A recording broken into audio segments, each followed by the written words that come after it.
You're just in time for the Johnny Brew Show.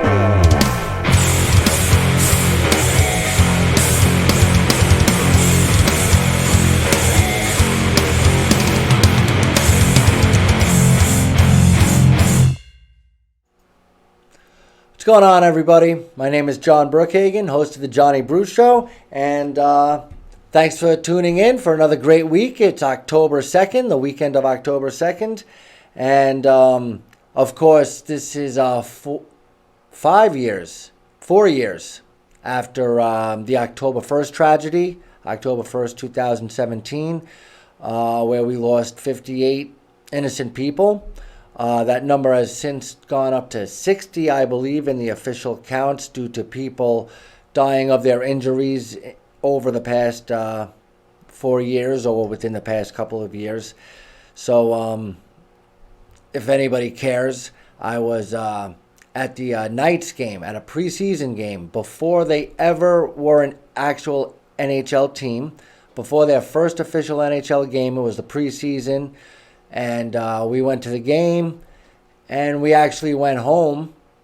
So, I don't know, those of you who don't know Vegas, the arena is literally right around the corner from the Mandalay Bay. People stay at the Mandalay Bay and walk to the arena. And apparently, I didn't find out till the next morning. I was teaching, and, of course, the next morning I heard what happened. And the school that I taught at the time, there was a road where you're able to see the strip, and the one thing you could see down the road in the line of trees every morning was the Mandalay Bay. And what a horrible thing. A lot of the bartenders there worked for the same staffing company that I worked for when I used to bartend. I used to bartend things from Justin Timberlake to Metallica, and all kinds of events that were going on at Mandalay Bay and MGM, UFC fights, stuff like that, boxing matches. And if I was still bartending, I would have been probably bartending that event. So, and of course, some of you may or may not know, some bartenders got shot as well, and a lot of concert goers. It was a big country music festival. And some questions still arise. I don't know about conspiracy theories and stuff like that, whether you're talking about Sandy Hook or you're talking about 1 October.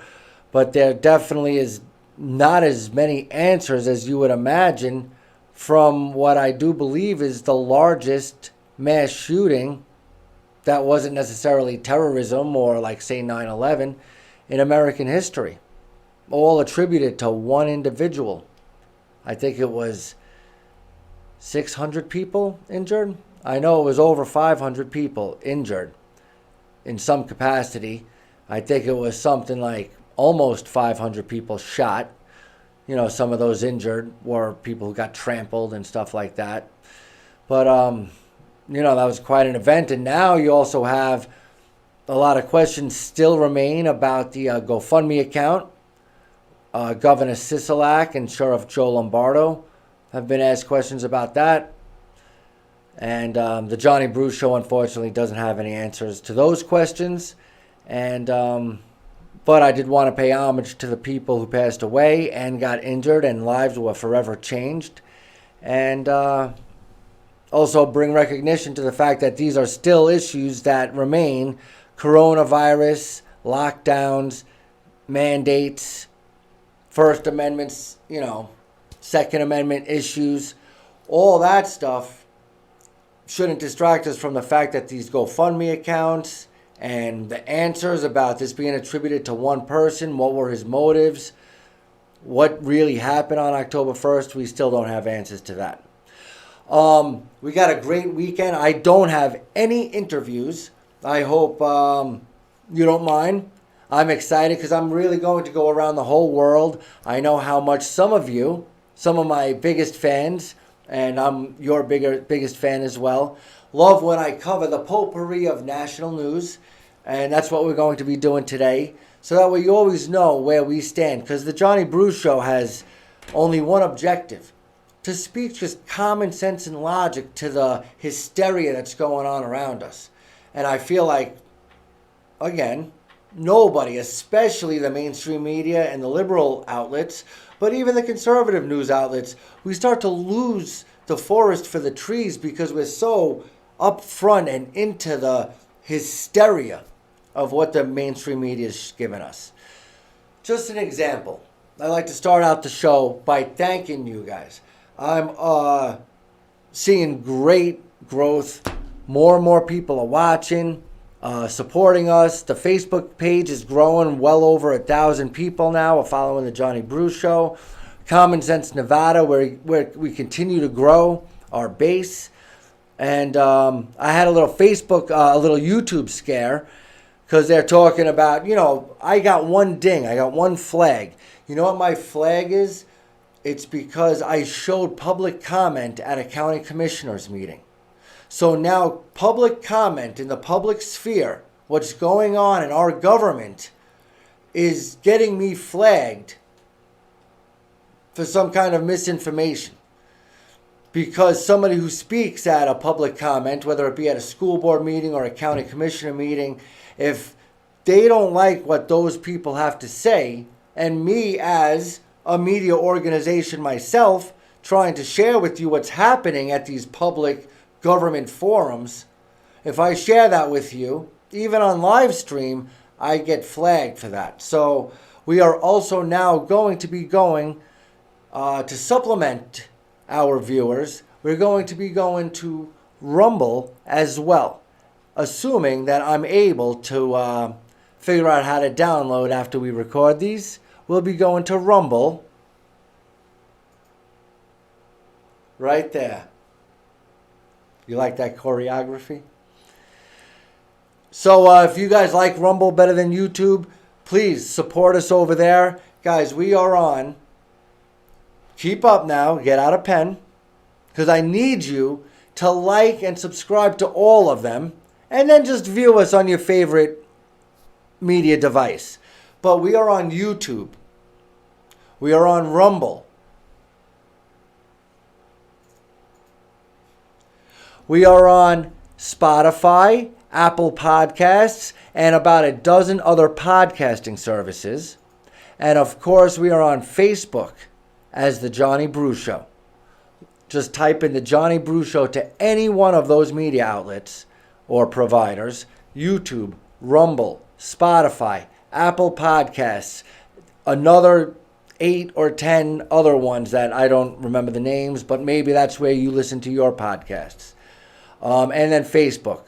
All you have to do is type in The Johnny Brew Show, and it will come up. And then also, if you could please follow Common Sense Nevada. Common Sense Nevada is basically where I catalog all the news stories that I'm going to be covering. And it's from a variety of news sources, everything from Charlie Kirk and Turning Point to a lot of CNN and MSNBC, so that way we could use their coverage to bolster our argument. And I really appreciate it. The more likes, the more support. My YouTube channel has 191 subscribers. All right, YouTube subscribers for something that's like the holy grail of the social media world. How can you get social media, how can you get YouTube subscribers? So please, that's the one thing I need you to push the most. Subscribe on YouTube and hit the little bell, because like today, I think I'm going to go live for a couple of episodes. When I go live, I want you guys to call in. I want you guys to participate. And the only way for you to be on it is if you got that YouTube subscription with the little bell saying the Johnny Brew Show is going live, so you guys can call in and participate. That means the world to me. Your comments, your participation, that's what I'm here for. All right, so let's wrap that up. Again, thank you. Here is where we are in the political landscape. I'm going to be starting with an ad. I think it's produced by the RNC. And it's just an anti-Biden ad and letting you know. And don't worry, the Johnny Brew Show shows both sides. So we're going to be showing an anti-DeSantis ad right afterwards. But first, we're going to start out with what the RNC is releasing as "This is Biden's America." Play tape. The Democratic majority in the House and Senate, we will deliver bold progress for the people when we have President Joe Biden in the White House. Smugglers and cartels exploiting chaos at the border. What anybody who has bought anything already knows, prices for just about everything are going up. We are clearly in cities seeing a rise in crime. It's a fact. Scenes of panic and pandemonium at Kabul airports. It's a chaotic exodus. Not every American who wants to leave has left. Crisis at the border. There is a significant surge of migrants crossing illegally into the U.S. Nobody has put women and children under more danger than President Biden has. Democrats can't protect us across the world. Democrats can't protect our street, and Democrats can't protect us at the border. How did President Biden get this so wrong? Because he will be an extraordinary president. November 8th, 2022. That's the day. That's the day that it all comes to a head. All right? I mean, historically speaking, just like it happened to Trump in 2018, it happened to Obama in 2010. You know, the party in power loses power in the midterms after an election. Just like Biden got everything. He got the House, the Senate, the presidency. You know, your thoughts on how he got there. You know, that's not what I'm talking about right now. But nonetheless, he's there. We got 50 plus Kamala in the Senate. We've got one of the most narrow majorities in the House of Representatives ever. God, that's what people don't realize. They are majorities by a sliver. I mean, whether or not you believe how much Biden and Trump, who won, you know, who got the most, whatever, it was a close election, regardless of what the Electoral College says or whatever the case may be. The Senate is 50-50. So that's, you know, as close as you could possibly be. The House of Representatives, it's like 6 or 8 representatives difference. All right. And obviously we have more conservatives. Thank God. I like to say thank goodness. I don't like to use God's name, but literally, thank God we have the Supreme Court more conservatives, which doesn't even make sense to me. Like the Supreme Court is supposed to be just based on fact and law and the Constitution.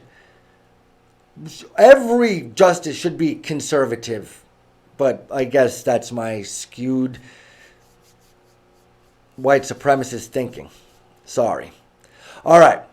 But the whole country, everything. Biden walked in to the country and he had nothing but success prepared for him. We had a pandemic that was nearing its end while vaccine distribution was rising. We had an economy that was purposefully tanked. So all he had to do was open up and he was going to set record economic growth. We had zero foreign conflict. We had the Middle East coming to terms with peace, Israeli peace, the Abraham Accords, North Korea, everything was chill. We had no problems with Russia, China. We had no problems in the Middle East or North Korea. We had no problems, period. Cuba, everything was chill. Oh, Biden is walking in to economic growth, to foreign policy peace, to a border that was closed. The border was fixed. The wall was almost done. There was nothing at the border. During a pandemic, thankfully, we had the border shut between 2018 and 2020. The wall would have been done, but it was held up for 18 to 24 months at the beginning of the Trump presidency due to frivolous lawsuits that simply didn't hold any water. The executive branch is in charge of enforcing the law.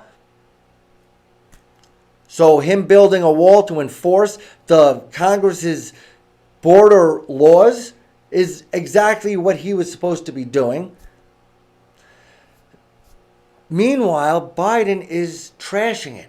Our economy is not coming back. Nobody's going back to work. The Middle East is obviously a disaster. North Korea is back to testing ballistic missiles.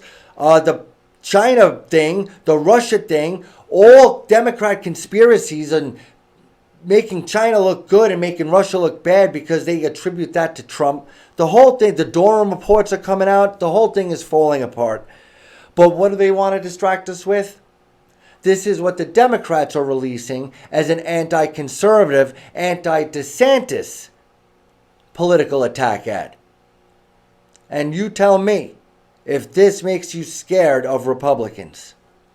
Play tape.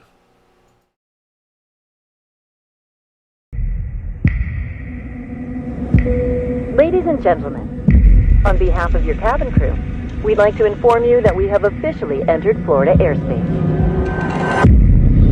Now that we're making our final descent, please watch this short message from Governor Ron DeSantis on COVID-19. Thereafter, everyone on board will be required to comply with the state's Forever Purge. We are not doing any vaccine passports in the state of Florida. We trust people to make their own decisions in this state. We are not going to be bludgeoning people with restrictions and mandates and lockdowns or any of that stuff. As Governor DeSantis stated, while you're within state lines, you do not have to wear a mask. You do not have to get a vaccine. It is against the law for private businesses or schools to mandate masks or vaccines. And you have the absolute right to infect whoever you want, whenever, and wherever with COVID-19. Thank you for traveling with us, and please, enjoy your Forever Purge. COVID-19 is surging again. This is the time to double down. The governor is doubling down. He says students shouldn't be forced to wear masks. If you are trying to lock people down, I'm going to stand in your way. Florida just requested 300 new ventilators. Hospitals are filling up here. There is evidence that children are making up much higher cases that are emerging. The numbers continue to rise across Florida. This fall, don't breathe in. This is insane. The Forever Purge. Coming to a theater and live streaming networks near you. Wow. I'm not going to force you to mask your children. I'm not going to force you to get a vaccine if you don't want it. Boy, they are... That was the most wonderful attack ad I had ever seen. I love it. I love it. Like, I want to watch it. I got so much here to cover. So we're going to start flying through videos right now. But boy, didn't you love that Ron DeSantis attack ad? I mean, that should be his presidential pitch.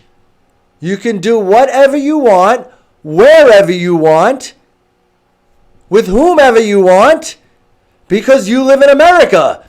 Dum, dum. I'm Ron DeSantis, and I'm not going to let them mask your children. Dum, dum. Love it, love it, love it. This is what they would prefer, though, right? All right, we're going to start flying through videos because I got so much to say, so much to cover, and I don't want this to be 3 hours because we've got like 3 more episodes. I got so much to cover, guys. I am so excited. Here is our buddies. Guys, we just need to, if you want to get a pulse of what the mainstream media is saying, you just got to watch the handoffs between the two buddies, Chris Cuomo and Don Lemon. So here's what they want us to do. And this is why we're going to Rumble, because these people do have an influence on Facebook and YouTube. And this is what they want to see from Facebook and YouTube. Play tape.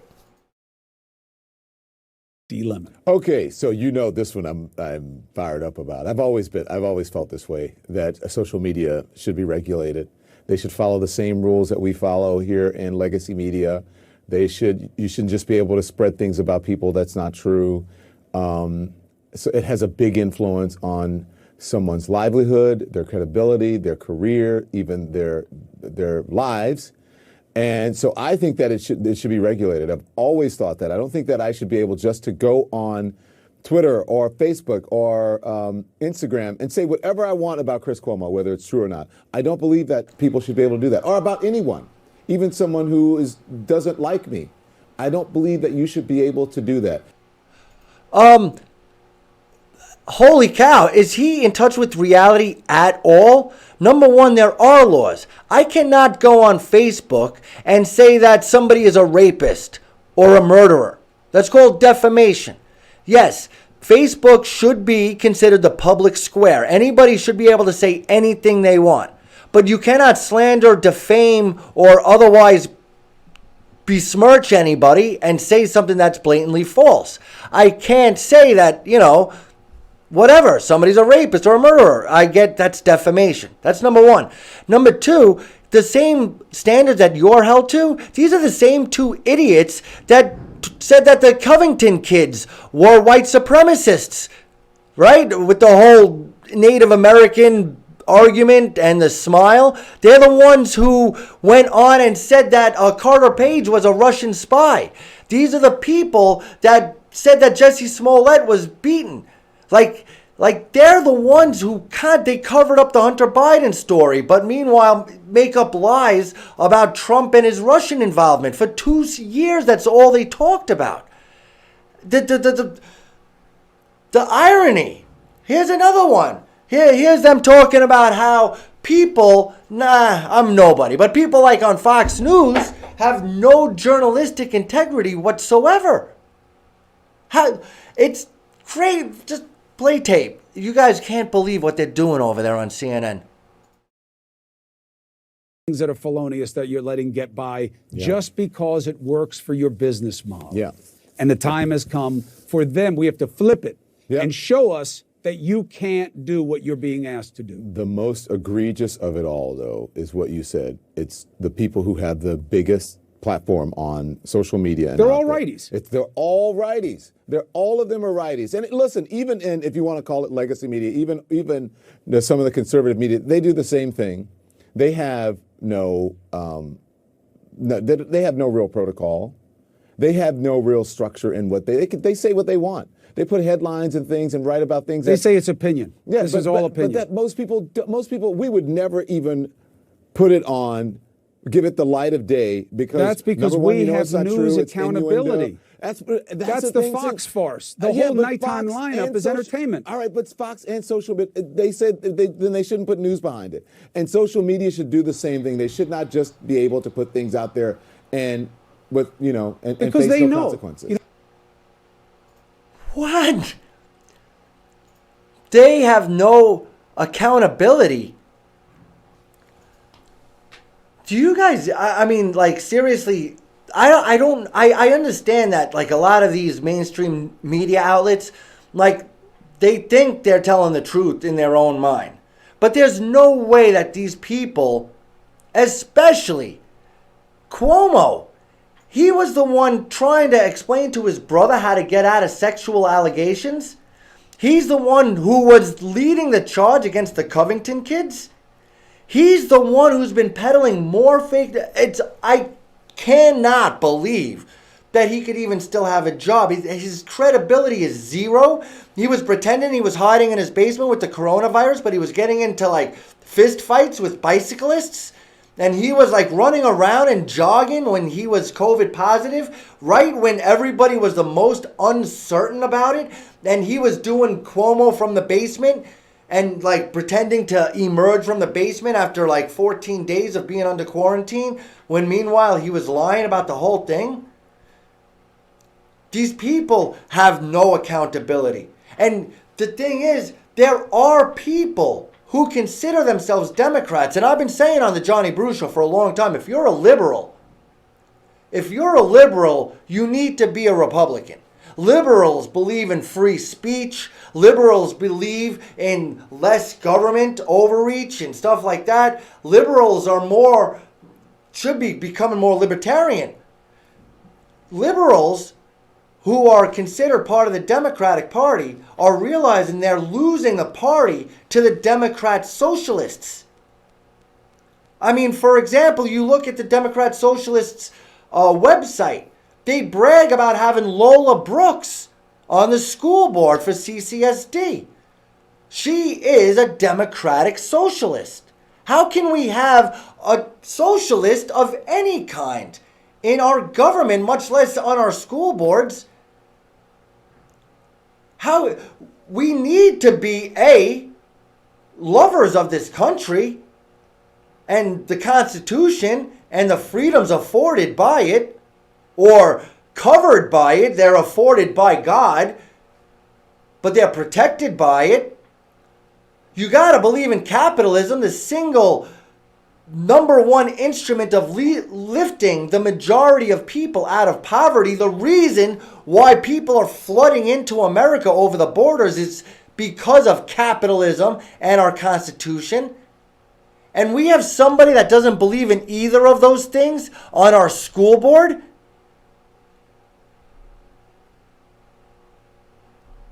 I'm sorry, that something must be done. Something must be done. And liberals are realizing it. Here's a total wackadoo. I mean, this guy's actually pretty intelligent. Russell Brand, he is a devout Democrat, person. And he's seeing right through it. But, and other people like Jon Stewart and stuff, some of these Democrats can't toe the party line anymore. These are the things that they're saying, and normal people are thinking. And Democrats, please, don't let us turn into a socialist hellhole. If you gotta vote Republican, please do. You could go back to being a Democrat, but we are the party of inclusivity. We don't care your sexual orientation, the color of your skin, yada, yada, yada. Nobody cares. We just want to be left alone. Less laws, more justice. Play tape. The world moves so fast, there's almost no time for history. It seems like years ago that we were hearing that Trump was colluding with Russia, that he wouldn't have won the election without Russia, that his whole presidency was a kind of Putin plot. Well, there's now serious evidence that it was the Clinton campaign and Hillary Clinton acolytes that were directly involved in the generation of what has proven to be a conspiracy. Untrue. Think about how much media you watched.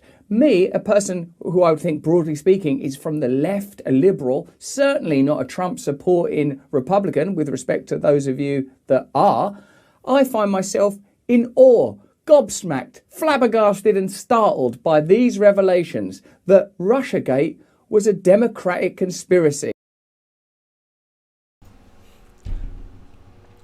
Not only was it a Democratic conspiracy, it led the news every night for 2 years. It stopped. When President Trump had the House, the Senate, and the presidency, he was stifled because of Russiagate. That was the whole plan, just to stifle his presidency. And then, like I was saying earlier, in 2018, he lost the House. Therefore, he wasn't able to move as swiftly with his America First policies, with the policies that the Johnny Brew Show covets. Conservatism, America First internationally, small government domestically, and a love for our founding documents, mainly the Constitution, the Declaration of Independence, and the theory of the economic system of capitalism. You want to sell something? Go sell it. You want to make something? Go make it. You want to produce something, whether it be art or manufacturing? Go do it. You want a 9-to-5 job? Go get one. How you don't understand that innovation and freedom is fueled by capitalism, Lola Brooks? How could anybody be any kind of a socialist? Why do you want the government running your life? Why do you want grocery stores and hospitals to be run like the DMV? Why would you want that?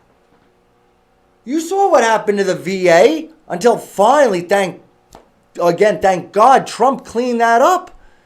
The VA was being run into the ground. Our veterans were being absolutely abused. The DMV, it's disgusting. But that's what you want it to be like, Lola Brooks, right? You want socialism. Democratic socialism, right? But once socialists get voted into power, they never, ever, ever seem to lose an election. Look at Venezuela. The socialists still haven't lost an election. How do they keep winning elections when the country is literally destroyed? But yet they still win elections, 90% to 10%. And that's what's going to happen in America if you let these vile creatures spread their tentacles around everything. So let's move on to education. What do these democratic socialists believe? What does Lola Brooks believe about your child's education? Who should be in charge, the government or parents? Who should decide what children are taught in our, I hate to call them public schools, in our government schools? Play tape. Fairly quick answers here because I want to get to Secretary Becerra. Do you think parents should be in charge of their child's education as the primary stakeholder? I believe parents are important stakeholders, but I also believe educators have a role in determining educational programming. And I think that's going to be a little out of focus what I think you're going to find across all elements of education. Since they pay the bills, they raise the kids, they probably need to be the primary spokespeople for their own kids' good education. All right, this is Biden's education secretary, right? Number one, I don't even understand why Biden has an education secretary, because according to the 10th Amendment of the Bill of Rights, anything not labeled in the Constitution is the responsibility of the states. Nowhere in the Constitution do I see education, which means it should be run by the states. I don't know why this guy is even deciding what children in Montana, Maine, Florida, New York City, Los Angeles, California, Little Rock, Arkansas, and Las Vegas, Nevada. Why is he the one who decides what all of the children, the 75 million children in America, why is it up to him? It's supposed to be up to the states. We have a constitution. So there should be no Department of Education. I mean, if you want to give us some guidance, that's okay, but it's like one of the biggest entities in our federal government when it's not even outlined in the Constitution. Number two, parents. Guys, the schools are supposed to be a supplement to parents bringing their children up. Parents should be teaching their children their values. Whether you want to impart on your child the Black Lives Matter edicts, or you want to tell your children that this country is a great country, or you want to tell your children that they need to believe in Jesus, that's all up to the parents. The schools are there to supplement with reading, professionals teaching your kids how to read, professionals, educated professionals teaching your children how to do math.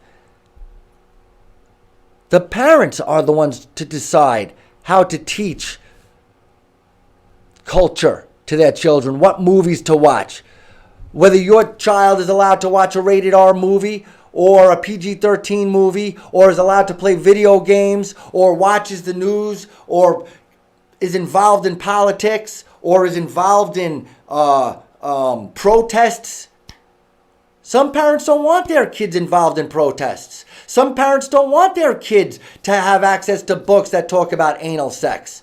Some parents don't want their children to know about Black Lives Matter or about Russiagate.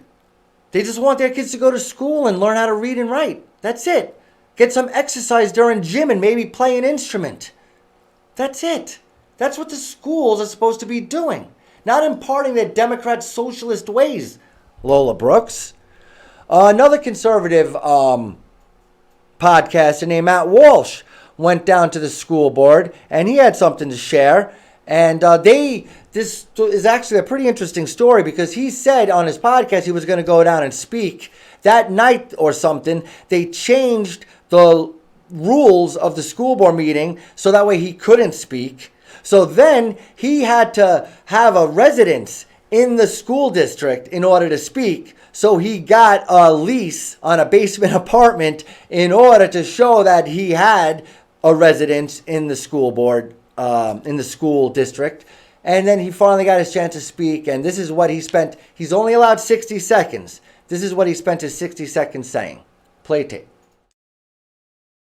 Matthew Walsh.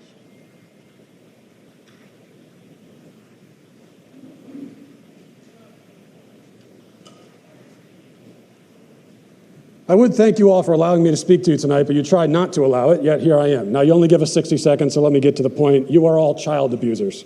You prey upon impressionable children and indoctrinate them into your insane ideological cult, a cult which holds many fanatical views, but none so deranged as the idea that boys are girls and girls are boys. By imposing this vile nonsense on students to the point even of forcing young girls to share locker rooms with boys, you deprive these kids of safety and privacy and something more fundamental too, which is truth. If education is not grounded in truth, then it is worthless. Worse, it is poison. You are poison. You are predators. I can see why you try to stop us from speaking. You know that your ideas are indefensible. You silence the opposing side because you have no argument. You can only hide under your beds like pathetic little gutless cowards hoping we shut up and go away. But we won't. I promise you that. Thank you for your time, and I'll talk to you again very, very soon.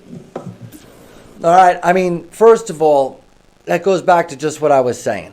Education has to be grounded in knowledge and wisdom. It can't be grounded on opinion or the latest political fad. I mean, you saw up in Oregon and Washington State, they moved, like literally the whole defund the police movement started in 2018. In 2019, they moved and made anti-police part of the school curriculum. Up there, the government is deciding based on a political fad that's going on, and they're changing the curriculum. And obviously, if you want to unchange the curriculum, you got to pass another law. So we're going to be, if nobody actually does that, they're going to be learning by edict of law anti-police sentiment in 5th grade, 4th grade, 6th grade. That's crazy. But again, the Johnny Brew Show is going to continue to highlight people who speak up for school board meetings. Actually, one of the original members of Common Sense Nevada and one of the people who motivated me to get more involved and do the podcast was a friend of mine named Matt Francis. This was him speaking at his school board meeting a little less than a month ago. Play tape.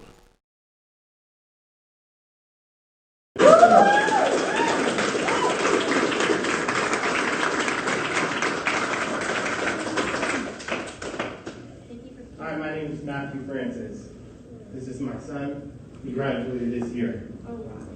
Okay.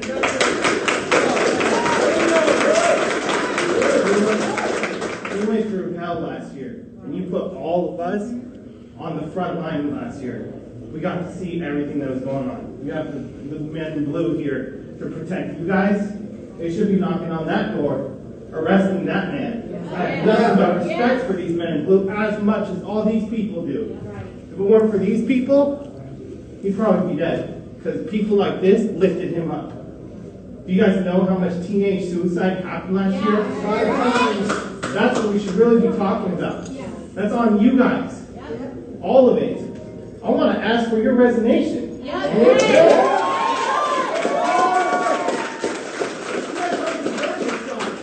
There's many people in this room that can do your job 1,000 times better.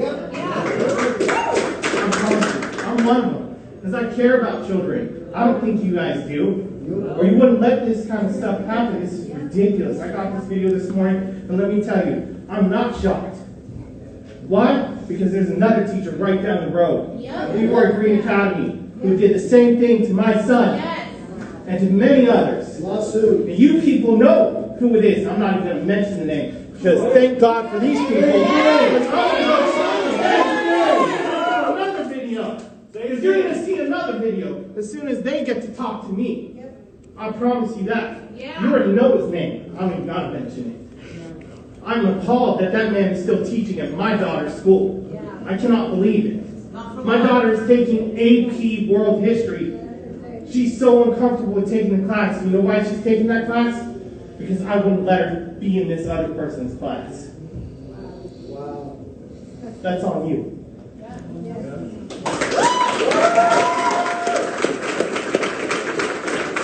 I'm here now calling for the resignation of all of the school board.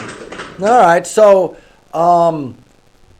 being that happened to be a friend of ours, we're lucky enough to have Matt Francis join us on the line right now. Matt, can you hear me? Yeah, I'm here. Hey, Matt, what's going on?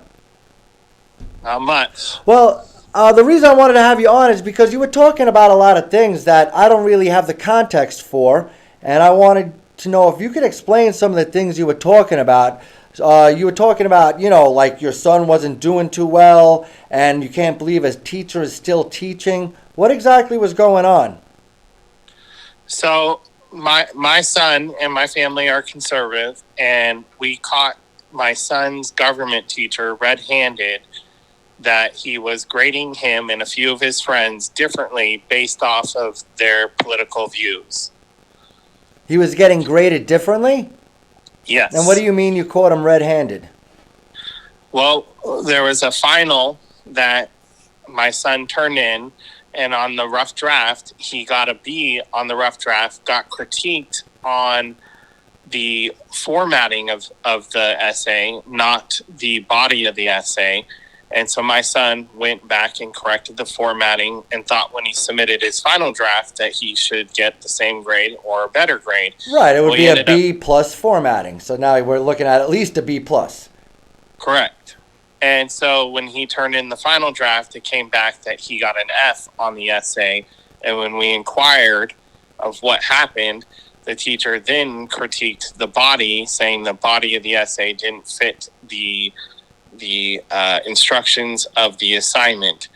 And when we asked him, well, why was that not told to him when he submitted the rough draft, he didn't have an answer. And so from there, I brought it to the school board, or brought it to the administration's attention.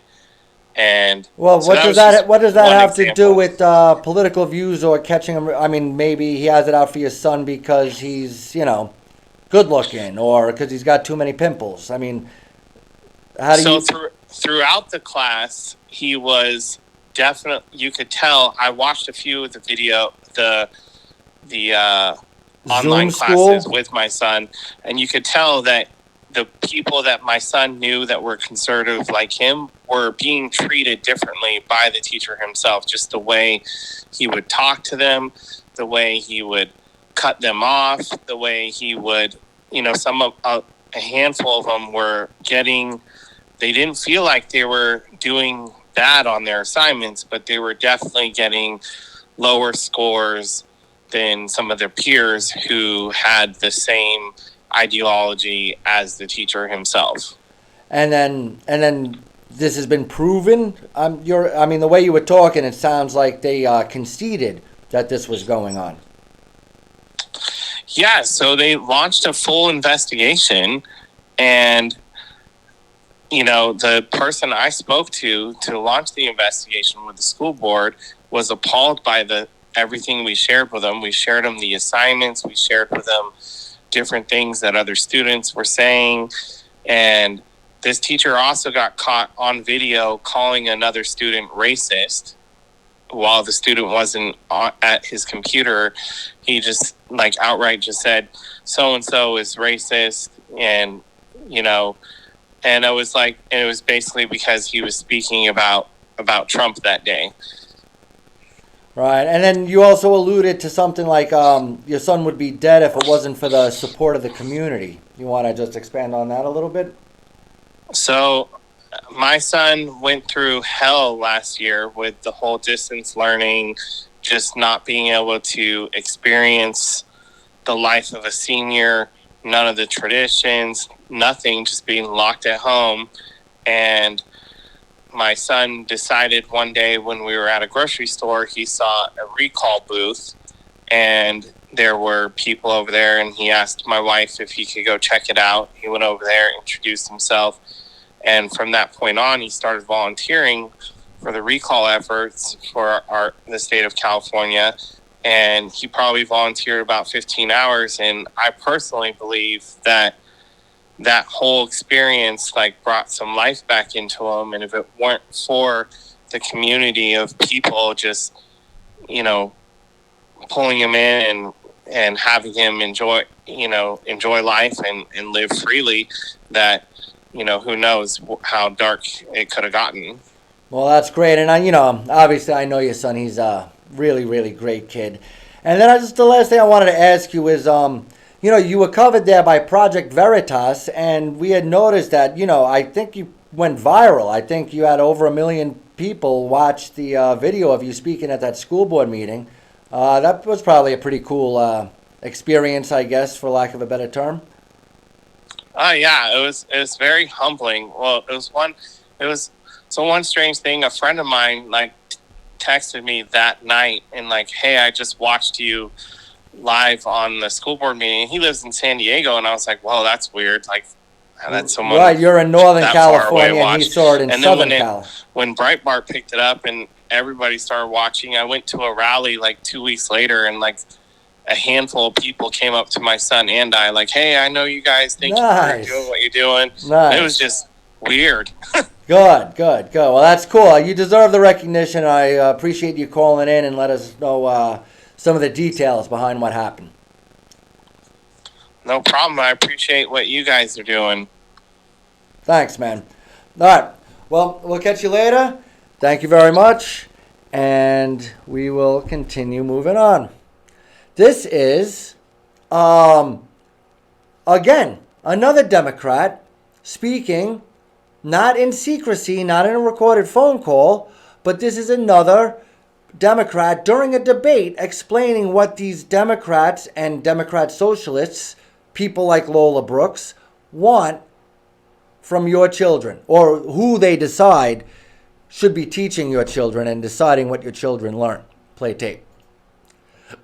Veto books, Glenn, not to be knowledgeable about it, also take them off the shelves. And I'm not going to let parents come into schools and actually take books out and make their own decision. You vetoed it. So, yeah, I stopped the bill that I don't think parents should be telling schools what they should teach. But, I get really tired. I mean, seriously? Parents, this is a wake-up call. If they're going to decide that they're going to overrule you on what your children learn in government school, we have to take them out of government schools. We need to find another way to educate our children the way they want to be educated.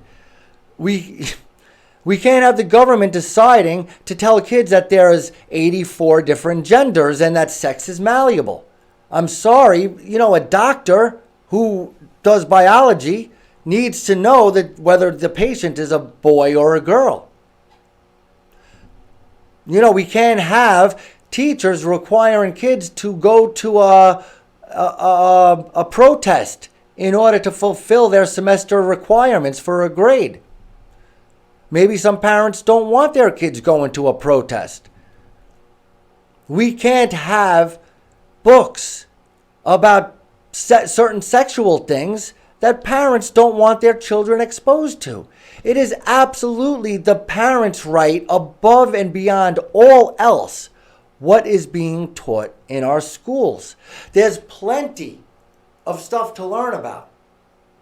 All right? If we don't have any books about anal sex in our education system, we'll be okay. We're not taking away from the culture. But if we take out Shakespeare, I do believe we are taking away from the culture. All right? Finally, there's also, speaking about boys and girls and sex is malleable, and you got all this abortion talk going on. All right? And the priority now is not even the pro-abortion, pro-life fight. The argument is now over what we're saying and how we're hurting all of the other genders when we talk about abortion being a woman's problem. Play tape. One has been the most devastating for abortion rights in American history. In the midst of an ongoing global pandemic that robbed us of more than 690,000 lives and disproportionately impacted our most vulnerable and Black and brown communities, anti-abortion legislators in 47 states focused on legislating hurt and harm to push this critical health care out of reach. These misguided bans will not actually prevent all abortions. They simply put safe and necessary abortion care out of reach for our most vulnerable, specifically our lowest income sisters, our queer, trans, and non-binary siblings, Black, Latinx, AAPI, immigrants, disabled, and indigenous folks. And none of this is happenstance. It is precise. Like the roots of the anti-abortion movement, these bans are rooted in patriarchy and white supremacy. They perpetuate cycles of poverty and economic inequality and exacerbate many of our starkest health disparities. Enough. SCOTUS had the chance to call SB 8 for what it is, a blatant violation of the constitutional rights of nearly 7 million Texans of reproductive age. But from voting rights to housing to reproductive rights, it is clear the Supreme Court is no longer on the side of justice, nor is it on the side of the people. It is critical that Congress legislate and combat these attacks once and for all. I was proud to see the House take swift action to pass the Women's Health Protection Act last week, legislation that I co-led alongside my friend and colleague, Representative Chu, that will finally codify the right to abortion care. We must legislate as if the lives and livelihoods of our most vulnerable constituents depend on it, because they do. The Senate and the White House must act swiftly to pass this bill and sign it into law. All right, first of all, here on the Johnny Bruce Show, I never take 15-second clips. I give you the whole thing so you could always get it in context and how they really mean it. But the whole thing is littered with lies. First of all, do you notice that being against abortion, being against killing a baby in the womb, whether it's just conceived or it's 8 months and 28 days in, either way, you know, it's killing scientific life. And it's human life. But nonetheless, we are not going to form our laws on the Bible, even though our entire founding was influenced by the Bible. So we have to figure out a way to understand, you know, what we can do as a society to agree on something. But to say that abortion is simply white supremacy, she listed every group of people there is, from Asian American Pacific Islander to Black to Hispanic to every transgender person. Anytime you talk about pro-life, you are being racist and homophobic against transgender people and people of color. And it's that simple. If you talk against abortion, you are a racist and a homophobe. I don't understand the parallel, but everything comes back to the same. When they don't have an argument, they go back to the same race card or homophobic card or everything else. Here is some more testimony regarding this issue. Play tape. I want to start by saying I do not regret either of my abortions. I do regret my experience at the Crisis Pregnancy Center. The most traumatic part of my experience was one of those centers and how I was treated there, and I hope that they all shut down because they exist to manipulate and prey on vulnerable pregnant people. And I just wanted to acknowledge a lot of people are being left out of this conversation today because, as we know, people get pregnant and not just women. But I hear people over and over and over again say women get pregnant, but that's excluding people that should be a part of this conversation. As for the Crisis Pregnancy Center question... All right. You do understand the position that these activists are putting themselves in. Because they used to say that people like me, I don't know how to refer to a non-birthing person or a person with a penis, I wasn't allowed to really comment on the abortion issue because this was a women's rights issue. But now they're saying stuff like, there is no binary genders and being a woman or a man is malleable. And even, you know, Apple is contributing emoticons of pregnant men with beards because we're birthing people and men can get pregnant too. But you do understand, just like Jen Psaki belittled Mr. Ducey when he was asking about the abortion issue, and she said, you have no right to even speak on this issue because you're a man and I'm sure you never got an abortion and you never got pregnant. Well, you're losing that whole argument, you understand, when you start saying that anybody can get pregnant. That means men have an equal say in the abortion topic, and you got to lose that part of your argument in order to gain this one. And to be honest, the men can't talk about it side of the argument worries me a lot more because it feels like it holds a lot more water, and you almost get me to not talk about this issue so much because I don't really have a retort to that. But if you're going to say that anybody can have a baby, well then not only do I like you using that argument better because I can refute it, but it opens up my voice and I'm able to speak on this issue. So thank you very much. Finally, just to put a bow on this entire episode about how far gone this Democratic Party has gotten, this is their leader. And I say this with the utmost sincerity. I want to get whatever it is they're giving her because she's feeling good. She is feeling so good. She is living the life.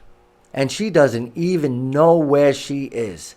This is the leader of the Democratic Party, your Speaker of the House, Nancy Pelosi. Please get me some of what she's got. Play tape. That's why I said that, yeah. You got it? You got it? Thank you all very much. It's going to be a eventful day. Perhaps I'll see you along the way. Hi. So see you along the way. Think positively, okay? And it goes this way.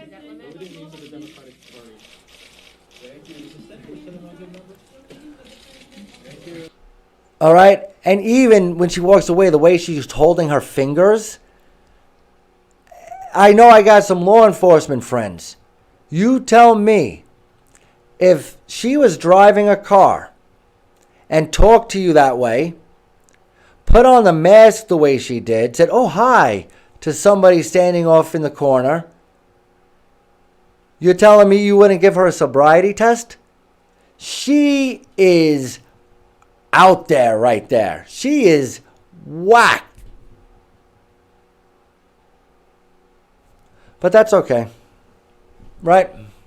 It is what it is. All right, thank you. We got a bunch more episodes coming up. All right, we're going to be talking about coronavirus as well as the border crisis in our next episode. Episode 3, we're going to be talking about the economy, which is something that we really need to be a little bit more knowledgeable about, as well as the spending that they're trying to push through. And then finally, in our last episode of this weekend, we're going to be talking about Afghanistan and the answers that our leadership, whether it be Lloyd Austin or General Milley, are giving in response to the events of the past month, 2 months. So, guys, please subscribe. Look us up on Rumble and subscribe. I don't know if I have any subscribers there yet. I haven't ever pushed it. This is the first time. If you could join me on there. YouTube, Spotify, Facebook, all that stuff. Please leave us a comment. Please, if you're watching the video, please hit subscribe. Please. I'm never asking for money, contributions, nothing.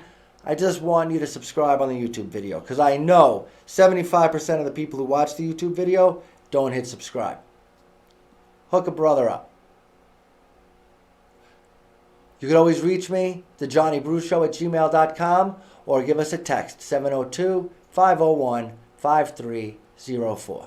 My name is John Brookhagen, and I'll see you in just a minute.